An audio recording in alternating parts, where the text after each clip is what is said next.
வணக்கம் நேயர்களே, அறிவை விரிவுசை நிகழ்ச்சிக்கு வரவேற்கிறோம். நம்ம தமிழ்நாடு முழுக்க நிறைய கல்லூரிகளுக்கு ட்ராவல் பண்ணிகிட்டே இருக்கோம்.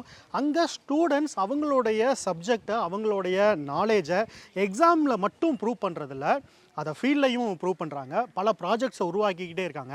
அதெல்லாம் தெரிஞ்சுக்கிறதுல நமக்கு ஒரு சுவாரஸ்யம். இப்போ இருக்கக்கூடிய பசங்க என்னென்ன மாதிரியான விஷயங்கள்லாம் அப்டேட்டாக மாறிக்கிட்டு இருக்காங்க அப்படிங்கிறத. ஸோ அதை தெரிஞ்சுக்கிறது தான் நான் சென்னையில் இருக்கக்கூடிய ஒரு கல்லூரிக்கு வந்திருக்கேன். இங்கே இருக்கக்கூடிய ஸ்டூடெண்ட்ஸ், இந்த கேர்ள்ஸ் இருக்காங்கல்ல, இவங்க ஒரு ப்ராடக்டை உருவாக்கியிருக்காங்க. அப்படி என்னப்பா ப்ராடக்ட் அப்படின்னா, இந்த ப்ராடக்ட் அவங்களுடைய கோர் டொமைன்லேருந்து கொஞ்சம் வெளியில் இருக்கிறது, வேறு டிபார்ட்மெண்ட்டோட மேஜராக இருக்கிறது. அதை இவங்க கற்றுக்கிட்டு ரொம்ப ஷார்ட் பீரியடில் ஒரு ப்ராடக்டை உருவாக்கியிருக்காங்க. முழுக்க முழுக்க இந்த பெண்கள் மட்டுமே சேர்ந்து அந்த ப்ராடக்டை உருவாக்கியிருக்காங்க.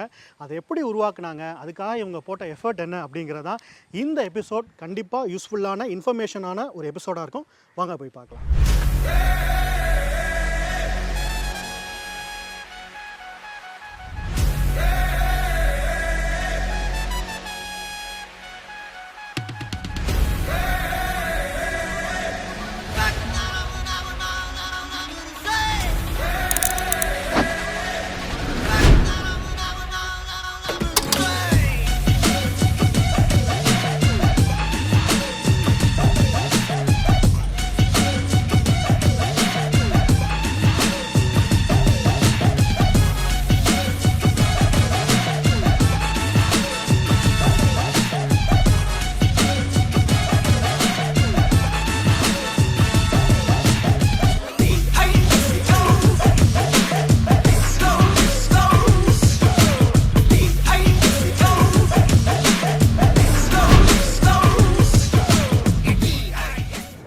எங்களுக்குமே ஒரு மாதிரி பயம் இருந்துச்சு, எப்படா பண்ணி முடிக்க போகிறோம் அப்படின்னு. கொஞ்சம் கொஞ்சமாக அப்புறம் சரி பண்ணிடலாம். ஃபஸ்ட்டு ஒரு 3 பேர் இருந்தப்போ ரொம்ப ஸ்ட்ரகிள் ஆகிடுச்சு. ஏன்னா நம்ம 3 பேர் பண்ணி முடிச்சிடலாம், ஆனால் பண்ணிடுவோன்னு ஒரு ஐடியா இருந்துச்சு. மெக்கானிக்கல் ஸ்டூடெண்ட்ஸ் தான் இது பண்ணுவாங்க, ஆனால் ஒரு ட்ரிபிள் இ ஸ்டூடெண்ட்ஸாக இருந்துட்டு, அதுவும் கேர்ள்ஸாக இருந்துட்டு கண்டிப்பாக பண்ண முடியும் அப்படிங்கிற மாதிரி ஒரு தாட்டு வந்துச்சு. ஃபினான்ஷியலாக எங்களுக்கு கொஞ்சம் க்ரைசிஸ் இருந்துச்சு. நெக்ஸ்ட்டு வந்து செலெக்ஷன் டைம், ஒரு மெட்டீரியலை வந்து அனலைஸ் பண்ணும்போது இந்தந்த மெட்டீரியல் எல்லாம் எங்களுக்கே கொஞ்சம் ரொம்ப பயம். ஒருவேளை இவ்வளோ நான் சொன்ன மாதிரி காசு கன்ஸ்ட்ரைனாக தான் இருக்குது, வெளியிலேருந்து ஏதாச்சும் வாங்கி திரும்ப அது வேஸ்ட்டாக போயிடுமோ. அந்த அனாலிசிஸ் டைம், அந்த வாங்குறப்போ நாங்கள் வந்து ரொம்ப கஷ்டப்பட்டோம். ஆனால் எப்படி பண்ணுறது, பண்ணி முடிச்சிடுவோமா. அப்புறம் ஒரு 8 பேர் இருந்தால் கொஞ்சம் ஹோப் கொஞ்சம் அதிகமாக வந்துச்சு. அப்புறம் 25 மெம்பர்ஸ் வந்ததுக்கப்புறம் சரி பண்ணிடலாம், கன்ஃபார்ம் நம்ம இது பண்ணி முடிச்சிடலாம், நம்மளால் முடியும் அப்படின்னு நினச்சி எல்லாத்தோட சப்போர்ட்டும். அப்போ எவ்வளோ நிறையா கால் பேசுனேன் சார், எல்லாம் எப்படியோ சக்ஸஸாக முடிஞ்சிச்சு. அதுக்கப்புறம் இதை நம்ம மட்டும் கற்றுக்கிட்டா போதாது, நம்மளுக்கு வர ஜூனியர்ஸும் கற்றுக்கணும் அப்படின்ட்டு நாங்கள் போய் செகண்ட் இயர்ஸ்ட்டு அப்ரோச் பண்ணோம்.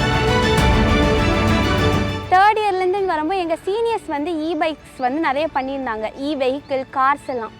அப்போ வந்து நானும் நினச்சேன் ஏன் நம்ம ஒன்று பண்ணக்கூடாது அப்படின்னு. அண்டு இது வந்து நாங்கள் டிசைன் பண்ணியிருக்க பைக் வந்து ரொம்ப பேசிக்ஸில் தான் இருக்கும், ரொம்ப யூசர் ஃப்ரெண்ட்லி. ஏன்னா நாங்கவே கற்றுக்கிட்டு பண்ணதுனால டிசைன்லேருந்து ஃபேப்ரிகேஷன் வரை ரொம்ப ஈஸியாக தான் இருக்கும். நம்மக்கிட்ட இது வரைக்கும் எதுவுமே இல்லை, சரி எதாவது பண்ணணும், பண்ணாமல் எப்படி போகிறது, நம்ம போயிட்டாலும் நம்ம திருப்பி காலேஜுக்கு வரும்போது நம்ம பண்ண பைக்குன்னு சொல்லலாம், நம்ம பண்ணலான்னு சொல்லிட்டு நாங்கள் ஸ்டார்ட் பண்ணோம். Brushless direct current mid drive motor வந்து யூஸ் பண்ணியிருக்கோம். மிட் டிரைவ் மோட்டார் தான் இப்போ உங்களுக்கு செயின்ஸ் எல்லாம் வச்சுக்கிட்டு வரோம். ஹப் மோட்டார் வந்து அந்த மாதிரி வராது. இந்த மிட் டிரைவ் மோட்டார் நான் உங்களுக்கு சொன்ன மாதிரி ஆன் ரோட் ஆஃப் ரோட் 2 கண்டிஷன்ஸ்க்கும் உங்களுக்கு சப்போர்ட் பண்ணும். செயின் வந்து மோட்டார் கூட கனெக்ட் ஆகிருக்கிறதுனால ஒரு சைடு மூவ் ஆகும், இன்னொரு சைடு மூவ் ஆகாமல் இருக்கும்போது செயின் வந்து லூஸ் ஆகிரும் ஈஸியாக. அந்த லூசேஜை வந்து ப்ரிவெண்ட் பண்ணுறதுக்காக நான் என்ன பண்ணுறேன், மோட்டாரை வந்து ஸ்விங் ஆகிற ஒரு ஆர்ம் அதை வந்து ஃபிக்ஸ் பண்ணிட்டேன். அப்போ ஒவ்வொரு வாட்டி என்னோடய பைக் வந்து ஒரு மேடு பள்ளத்தில் ஏறி இறங்குதுன்னா என்னோடய மோட்டாரும் சேர்ந்து மூவ் ஆகும். அப்படி மூவ் ஆகும்போது என்னோடய வீல் வந்து சீக்கிரமாக டேமேஜ் ஆகாது, மெயின்டெனன்ஸும் வந்து ரொம்ப லெஸ்ஸாக பண்ணால் போதும். சஸ்பென்ஷனை பற்றி சொல்லப்போனால் 2 சஸ்பென்ஷன்ஸ் இருக்குது. பேக்கில் வந்து open coil monoshock hydraulic suspension, ஃப்ரண்டில் வந்து டெலஸ்காபிக் டியூபுலார் சஸ்பென்ஷன், 2 சஸ்பென்ஷன்ஸ் வந்து வச்சுருக்கோம். இப்போது இந்த ஃப்ரண்ட் சஸ்பென்ஷனோட ஃப்ரண்ட் ஸ்ட்ரோக்கோட லென்த் வந்து 8 இன்ச்சஸ் இருக்கும். அதாவது ஒரு வாட்டி ஒரு ஸ்பீட் பிரேக்கர் போனால் மூவ் ஆகுறது, சஸ்பென்ஷன் தானே நமக்கு ஸ்மூத் ரைடை என்ஷூர் பண்ணுது. இப்போ பேக் சஸ்பென்ஷன் தான் உங்களுக்கு ஷாக் அப்சர்வர்னு சொல்லுவோம். இது பேக் சஸ்பென்ஷன் தான் மெஜாரிட்டி ஆஃப் த ஷாக்கை வந்து உங்களுக்கு அப்சர்வ் பண்ணுது. செகண்டாக வந்து தெர்மல் ரெசிஸ்டன்ஸ் வந்து இதுக்கு ரொம்பவே அதிகம். அதனால பேட்ரி வந்து ஈஸியாக ஹீட் ஆகாது. அப்படியே ஒரு வேளை ஹீட் ஆனால் கூட எல்சிடி டிஸ்பிளேல வந்து வார்னிங் அலர்ட் நாங்கள் செட் பண்ணியிருக்கோம். ஸோ அதனால் வந்து பேட்ரிக்கு எந்தவித ஒரு டேமேஜ் ஈஸியாக ஆகாது. ஃபயர் ஆக்சிடென்ட்ஸ் அந்த மாதிரி எதுவுமே ஆகாது.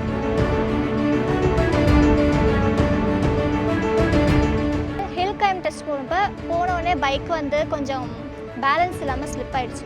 ஸோ அதையும் மீறி நாங்கள் வந்து முடிச்சே தீர்வோன்னு சொல்லிட்டு எங்கள் ரைடர் வந்து அதை ஓவர் கம் பண்ணி அதை முடிச்சிட்டாங்க சக்ஸஸ்ஃபுல்லாக. கொஞ்சம் பயந்தேன். எப்படி எல்லாருமே வந்துட்டு பாய்ஸ் தான், நான் மட்டும் தான் கேர்ள். அதில் எப்படி ஏறுமா அப்படின்னு ஒரு எல்லோரும் சரி ஓகே ட்ரை பண்ணலாம் சொல்லிட்டு ஸ்பீடாக வந்து ஏறிட்டு இறங்கிட்டேன். இதோட ப்ரொடக்ஷன் காஸ்ட்டுன்னு பார்த்தீங்கன்னா எங்களுக்கு மொத்தமாக 1,35,000 ஆச்சு. மோட்டர் வந்து மெயினாக ரன் ஆகிறதுக்கு காரணமே பேட்ரி தான்.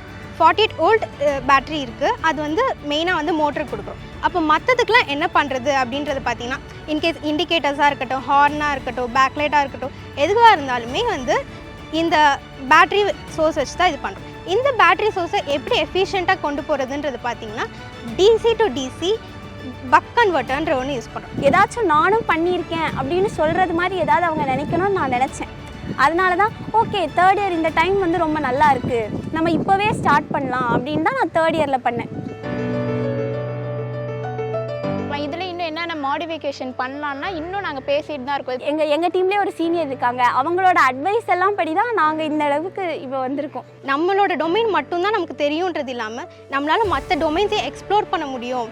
அதுக்கு தேவையானது நம்மளோட டெடிகேஷன் அண்ட் எஃபர்ட் தான். அந்த விஷயத்தை நம்ம போட்டோம்னா நம்மளால் எதுவுமே பண்ண முடியுன்றது வந்து எங்களுக்கு இந்த பைக் மூலியமாக வந்து எங்களுக்கு எல்லாருக்குமே தெரிஞ்சுது.